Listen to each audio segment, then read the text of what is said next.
Before we start, most folks just watch and scroll without subscribing. But I know you're not one of them, right? If you enjoy these stories, I'm counting on you. Go ahead, hit that subscribe button. Now, let's dive into the story. I bought a house without telling my parents. When they found out, they said, "Great. Now your brother will have a home office and his kids will have space." I said, "No." They went nuclear. Sup, Reddit. My family, who treated me like garbage my whole life, expected me to buy them a house. Then tried to move in without permission. The delusion and entitlement in this story is unreal. Bear with me until the end, it's worth it.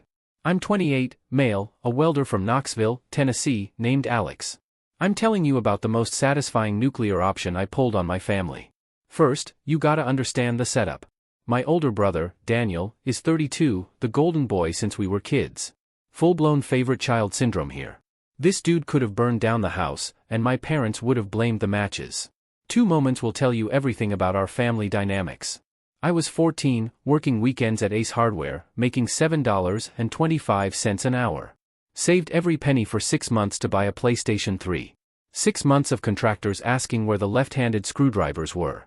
I finally had $400, came home to find Daniel, 17, playing a new PS3. "Oh, your father and I thought Daniel deserved it for a C+ in chemistry," Mom said. She didn't look up from her cooking show. "Daniel's been struggling, you understand, honey." Struggling, he was failing because he texted girls and vaped in the bathroom. I'm pulling A's and B's, working weekends, less deserving of a console.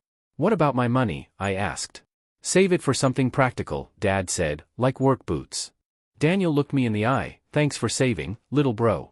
Took the pressure off me having to work for this." The only one who called out their nonsense was Grandpa Robert. Pure old school tough, fought in Korea, worked construction 40 years. Drove a 1969 Dodge Charger RT, pure American thunder. He taught me tools, fixing things, spotting nonsense from a mile away. "Your parents think they're fair," he said, changing the Charger's oil. "Fair doesn't mean equal when one kid's a worker, the other a taker. You got something Daniel'll never have, Alex." "What's that?" "Backbone, and the sense to use it when it matters. When Grandpa passed in my junior year, he left me that Charger. Mom and Dad pushed me to sell it. It's worth money, it'll rot. The point was, it was mine, the first thing truly mine. I kept it in storage, paid $45 monthly from my Ace Hardware checks. Every month, writing that check, I thought of Grandpa's words. Now, the college thing. I busted my ass through high school shop classes. Worked nights at Ace Hardware, helping contractors find bolts. Explained why they needed galvanized screws for outdoor projects. Got accepted to University of Tennessee, planned to live at home to save money. Daniel went to Vanderbilt, his dream school, parents covered everything. Tuition, room, board, even frat dues for beer pong and networking. I assumed they'd help me too. Wrong, dead wrong. I'm at the kitchen table, acceptance letter in hand, talking logistics. Mom's making pot roast, I bring up college expenses. "If you're staying here, you'll contribute," she says, like it's the weather. Daniel earned his full ride. You need to learn independence. Contribute meant $350 a month for rent, utilities, plus my own groceries. Not much until you're 18, minimum wage, buying textbooks. I argued, reminded them they covered Daniel's Sigma Chi parties. Mom shrugged, we gave Daniel what he needed. "You're different, Alex, you'll figure it out." I did, picked up extra shifts at Ace Hardware, worked until midnight. Walked past campus Starbucks, saw students with $6 lattes. I had homebrew coffee, peanut butter banana sandwiches made at 6 a.m. Handed over $350 monthly while Daniel complained about non-organic dining halls. They sent him $85 care packages, $50 Kroger gift cards. The inequality was suffocating, but I told myself it'd pay off. Grandpa's Charger in storage kept me sane, waiting for a garage someday. After graduation, I got out, found a cramped Knoxville studio. My childhood friend, Ryan, came through like a legend. Showed up with his beat-up Ford pickup, cooler of drinks, no questions. "We're moving you out of the family funhouse," he said, loading boxes. "About damn time." Ryan's a mechanic, always has an opinion, tight since middle school. Bonded over shop class, hating pretentious jerks, rebuilding engines. "Your parents know you're bouncing?" he asked, hefting my couch. "They'll figure it out when I stop paying rent," I said. "Savage, I respect that," he replied, carrying my mattress up 3 flights. When done, he cracked open drinks, small as hell, but it's yours. I started as an entry-level welder at a fabrication shop. Worked long hours, lived on frozen dinners, pure determination. Ryan swung by after shifts, with takeout and stories of idiot customers. One thought his car was noisy from government tracking, not a duct-taped exhaust. I told Ryan about the charger in storage after a few drinks. You've got a 69 RT rotting in a unit, he choked on his drink. Like keeping a unicorn in a closet. Can't work on it in my apartment lot, I said. When you get a place, we're making her purr, he replied. Daniel graduated with a communications degree, moved back home. Played Call of Duty, talked entrepreneurial ventures, parents bankrolled him. They threw him a Longhorn Steakhouse dinner for a marketing job. I got promoted to lead welder after 2 years of 60-hour weeks, specialty TIG welding. They took me to Applebee's, talked about Daniel's passion all meal. Daniel started dating Lauren, sweet but jobless, no budgeting skills. Parents treated her like royalty, paid for their costly wedding. They helped Daniel and Lauren buy a house, an investment in the family's future. Soon, kids came, Noah, Chloe, then Mia. Parents became devoted grandparents, buying toys, clothes, babysitting. Set up college funds, planned Dollywood vacations. I tried not to let it bother me, but family gatherings showed where I stood. Kids showed off toys, I sat in the corner, parents doted on them. Daniel and Lauren complained about parenthood, mom offered solutions. More babysitting, meals, mortgage help when times were tough. I started skipping family events, easier than pretending it was fine. Good, Ryan said when I quit Sunday dinners. Those people are toxic as hell, do stuff that matters. I decided to buy a house, saved for years, lived below my means. Had enough for a down payment, tired of renting, wanted a garage for the charger. Ryan was on board, stop making your landlord rich. I know a realtor, no nonsense, won't oversell. We drove around weekends, Ryan cut through real estate jargon. Great potential means money pit, he'd say of fixer-uppers. Open concept means they knock down load-bearing walls. I checked every garage, needed space to work, not a storage closet. I didn't tell my family, knew they'd make it about Daniel's family. Smart move, Ryan said, tell them after you've got the keys. Word got out, coworker Jessica spilled to her church group, it reached Lauren's cousin. Mom called Thursday, Alex, why didn't you tell us about house hunting? I was exhausted, just browsing, nothing serious. Daniel and I have ideas, you need 5 bedrooms for the kids. Perfect if it's near Daniel and Lauren's neighborhood. I stared at my welding helmet, Mom, I don't need 5 bedrooms.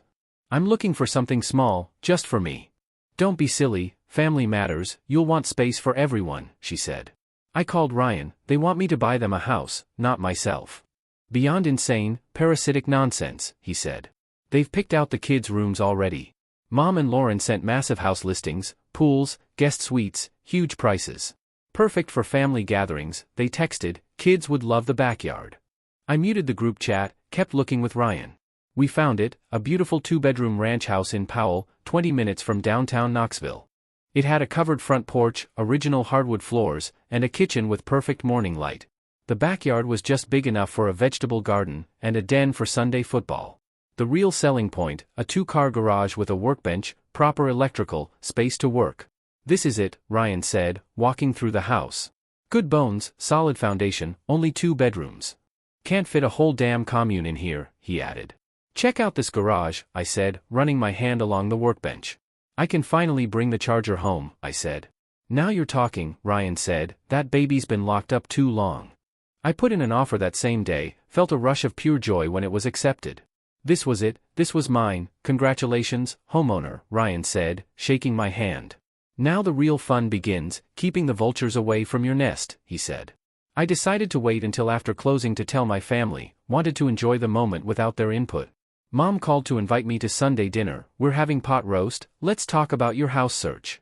I almost said no, but thought it'd be satisfying to announce I'd already bought a house. Sure, I said, I'll be there.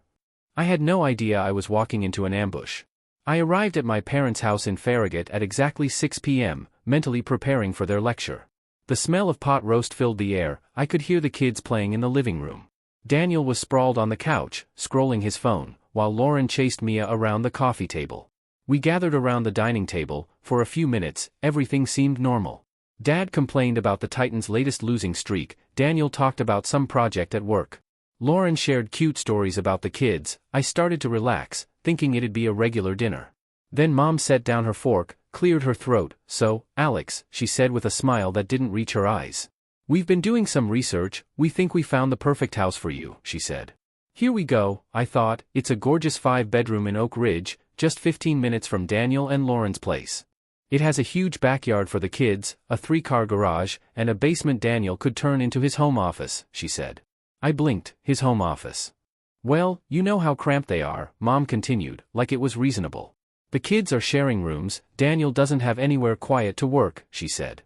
If you had a bigger place, they could spread out when they visit, she added. Visit, I repeated, getting a sinking feeling about where this was going. Lauren jumped in, practically bouncing. We've been talking, it makes perfect sense. You have all this space, we need more room for the kids to grow, she said. We could probably stay with you most weekends, maybe longer during the summer, she added. I stared at her, then at Daniel, nodding like this was normal. You want to move in with me? Not move in, Daniel said quickly, just visit a lot, you know, like family does. It would be so perfect, Mom continued, the kids would have their own space. You'd finally have a house full of life and laughter, she said. Plus, you'd be helping your brother's family, which is what families do, she added.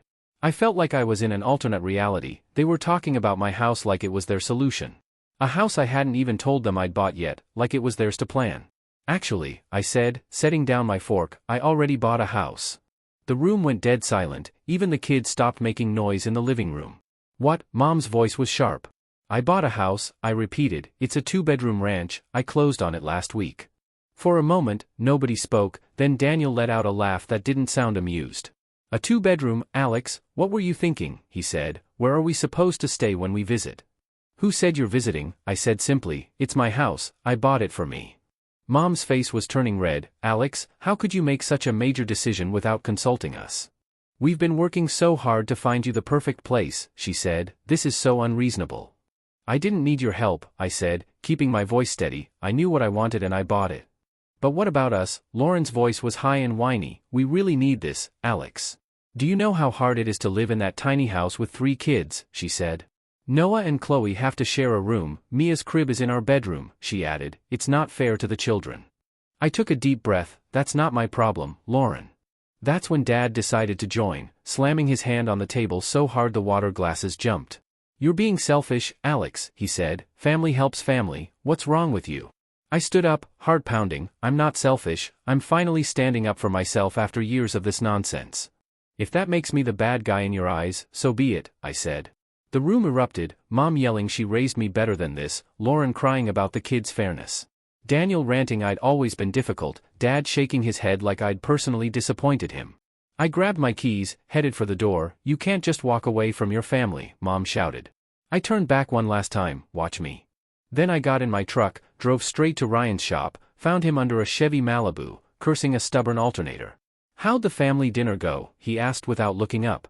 They wanted me to buy a 5-bedroom so Daniel and his family could move in, I said. Ryan straightened up, wiping his hands on a shop rag. Come again. I told him everything, the ambush, their plans, the explosive ending. Holy hell, he said when I was done, they really went full parasite, didn't they? What did you tell them? He asked. That I already bought a house, I said. Ryan's face broke into the biggest grin. You magnificent bastard, I bet they lost it. Pretty much, I said. Good, screw them, want a drink? We sat in his shop until midnight, talking about my plans for the house. Finally, I told him about bringing the charger home. When are we dragging her out of storage? He asked. This weekend, I said. Operation Charger Liberation is a go. I thought that would be the end of it. I was wrong.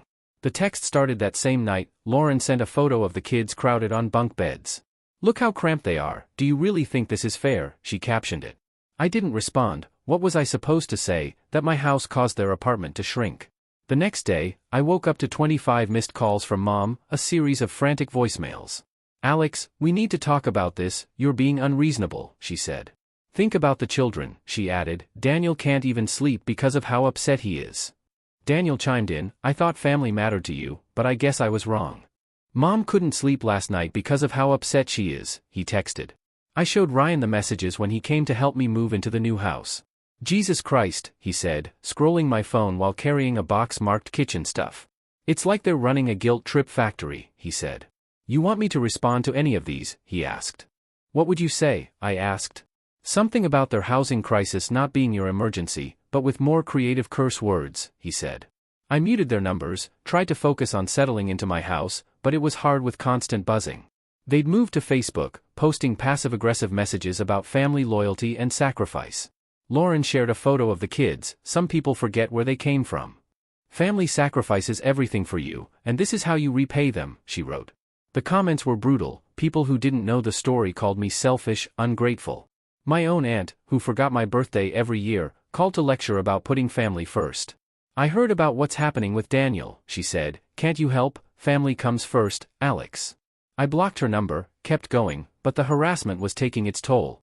You know what your problem is, Ryan said, installing new locks on my front door without asking.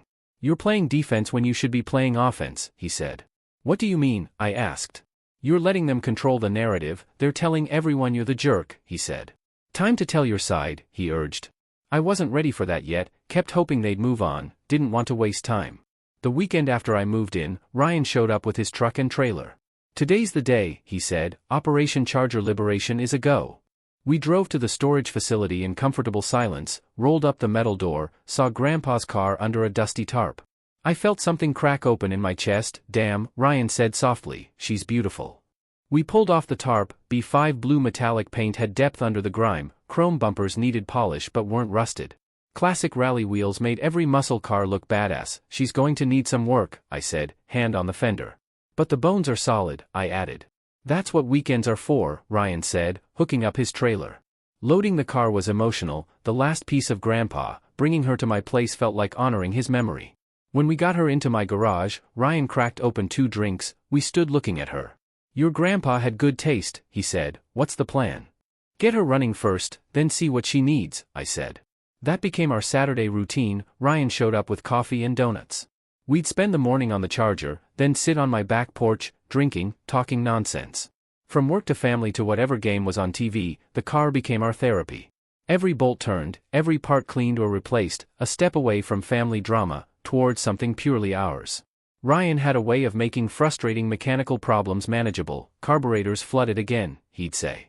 That's just her way of saying she missed us, he'd add, not looking up from the engine bay. Working on the Charger gave me focus beyond the constant harassment from my family. When my phone buzzed with another guilt trip, I'd work on the car instead of spiraling into anger. The breaking point came when Daniel and Lauren showed up uninvited. I was in the garage with Ryan, trying to get the Charger's engine to turn over for the first time in 3 years. Car doors slammed in my driveway. I looked up, saw all 3 kids running toward my back gate. Daniel and Lauren followed, carrying overnight bags. Surprise, Lauren called out cheerfully. We thought we'd come for a visit, she said. Ryan and I exchanged a look. He quietly reached for his phone to document everything. I stood up, wiping my hands on a shop rag. I don't remember inviting you. Come on, Alex, Daniel said, rolling his eyes. We're family, we don't need formal invitations. Actually, you do, I said, blocking their path to my back door. This is my house. Don't be like that, Lauren said. The kids have been so excited to see your new place. Look how happy they are, she added. Noah and Chloe were trampling my herb garden, pulling flowers from planters I'd just arranged. Little Mia was sitting in my tomato patch, making mud pies with the dirt I'd prepared. Get them out of here, I said, my voice dangerously calm. They're destroying my garden. They're just kids, Daniel said. They're not hurting anything. They're destroying my yard, I said. Get them out now. Why are you speaking like that, bro? Daniel said, looking up from his phone. Get out of my house, get out of my yard, take your kids and leave, I said. You're being ridiculous, Lauren sobbed. We drove all the way over here. I didn't ask you to come, I didn't invite you, I said. This is my house, I want you gone. Fine, Daniel said, finally looking annoyed, but don't expect us to keep trying to include you in this family. You're making your choice, he added. Yes, I said, I am. They left, but not before the kids tracked mud through my house. Mia broke one of my picture frames. I spent the day cleaning the mess. Ryan helped without being asked. Want to take your frustrations out on this carburetor, he said, handing me a wrench. She's being stubborn as hell, he added. That night, after Ryan left, I sat in the garage, looking at the Charger, thinking about Grandpa. He would have told those people to go to hell years ago. Maybe it was time I channeled his backbone. I changed my number, blocked them on social media. The harassment stopped for a while. Ryan and I spent weekends working on the house, building raised garden beds to replace what the kids destroyed. Fixed up the den, installed a new ceiling fan in the bedroom, but our main project was the Charger. We got her running after 3 weeks of weekend work. The first time that 440 roared, I swear I felt Grandpa smiling. Listen to that, Ryan said, grinning as the engine settled into a smooth idle. That's the sound of freedom. I started to hope they'd gotten the message, threw myself into work, fixing up my house, even started dating again. I felt like I could breathe. That's when Mom showed up at my door with a peach cobbler, smile not reaching her eyes. "Hi, honey," she said, "like we'd talked yesterday instead of weeks ago. I thought I'd stop by and see how you're doing." Stupid move. I let her in. She set the cobbler on my counter, looked around like she was taking inventory. "This is lovely, Alex," she said, "you've done a wonderful job." "Thanks," I said, waiting for the other shoe to drop. "I wanted to apologize," she said, sitting at my kitchen table. "Things got a little heated. I realized we were wrong to pressure you. You've worked hard for this house. I should have respected your decision," she said. For a moment, I felt myself softening. Maybe she was trying to make amends. "I've been thinking," she continued, "maybe we could have a fresh start. I'd love to come visit again sometime, maybe bring Daniel and the kids," she said. "They'd love to see your place. The kids would love that backyard," she added, eyes darting, measuring space. She asked detailed questions about whether I had a spare key hidden anywhere. I couldn't shake the feeling something was off. The timing seemed too convenient, weeks of harassment, then sudden peace after I cut them off.